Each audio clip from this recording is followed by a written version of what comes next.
That was neat. But we need to get to probably the biggest conversation that's coming out of the show, other than Raw just being really bad, is the last two WrestleManias were both 2 nights long. That is a first. One, because the pandemic had shut everything down, so they did it in front of an empty arena. This time they did it because it was the first time fans were back. So I'll ask you this, Matt. Should this be the standard going forward? Should it always be 2 nights? Should it be an entire WrestleMania weekend?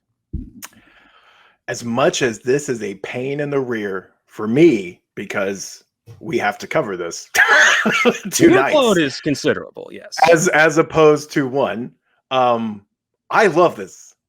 And I loved it last time, and I understand why they did it both times, right? Okay. If they go back to the 1 night format, that's fine. I'm not going to hold, like, it's not like I'm saying, like, no, they should, and how dare they?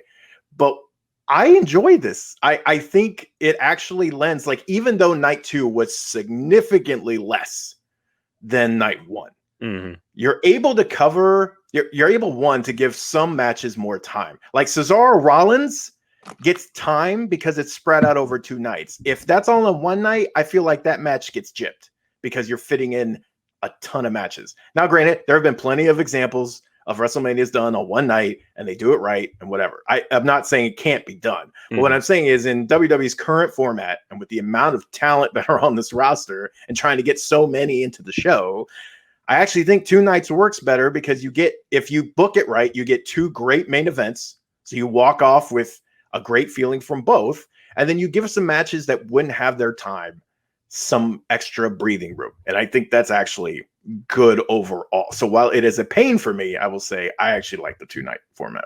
Some fair points, but I've got 3 that go against it. Boom. Number 1, Get over here. In the last 2 years, I look at both cards and I can pick at least 5 matches between the 2 that I can consider filler, that had little to no story going into them, that did not need to be on the show. Some were added at the very last minute. Fair. And if you had cut them, you would lose nothing. Number 2, what was the first thing we did in our predictions? And what was the first story that came out the moment night 2 was over? Comparing night 1 to night 2. We were immediately pitting the 2 against each other. So all the good that night 2 included, Cesaro Rollins, that main event, it's tarnished by the fact that that first hour was pretty awful. Yeah, it's pretty bad. And so when everyone thinks of WrestleMania 37, they're not going to think of, wow, that Reigns triple threat was great. They're going to think of, oh, night 1 was so much better than night 2. You know, and it unnecessarily pits 2 things against each other. So you just kind of feel bad for the night that did poorly, even if you weren't involved in one of the bad matches. True. And number 3, I see this argument now that you can only do this one of 2 ways. You can either have a WrestleMania that is the length of 2 Snyder cuts. 35 got pretty close to it. We were coming up on 8 hours. We were creeping up there. Or you split it over 2 nights. And my thing is, you really can have it where it's just one show and it's not a marathon to sit through. I will take you back to the one WrestleMania that everyone says is the gold standard. It's the best one. It's the one every other one is compared to. WrestleMania 17 from 2001. Just turned 20 years old. 4 hours.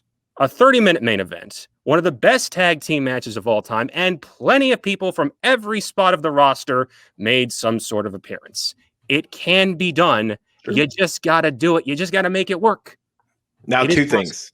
Go for 1, and then I know we got to get to NXT because, like, we got a lot of stuff to cover there. But number 1, Sasha Banks is a standard. Thank you much. Not gold standard. You said gold standard. She's gold standard. She's blue. She is a standard. She's the blue standard. She's blue and green. Number 2, I agree with you.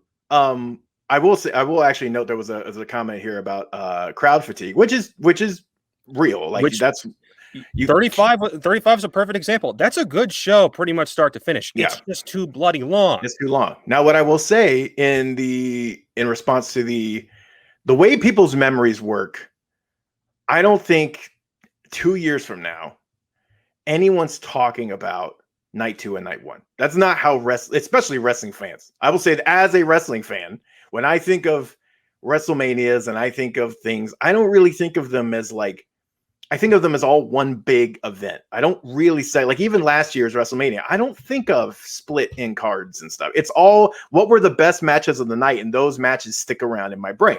So I don't really think people's like memories, some do, obviously, but like most people are just going to go, what were the best matches of that night? What was the worst thing? And they're going to remember those things. And they're really not going to remember. It's all going to become one big night over time. So I don't think that is going to hurt it in the long run. And my counter to that would be that there are some WrestleManias that have legitimately great matches on them, but they're labeled as forgettable because it was on a bad otherwise pay-per-view. WrestleMania 29. Great. CM Punk, Undertaker versus match. Nobody remembers it because the main event let him down.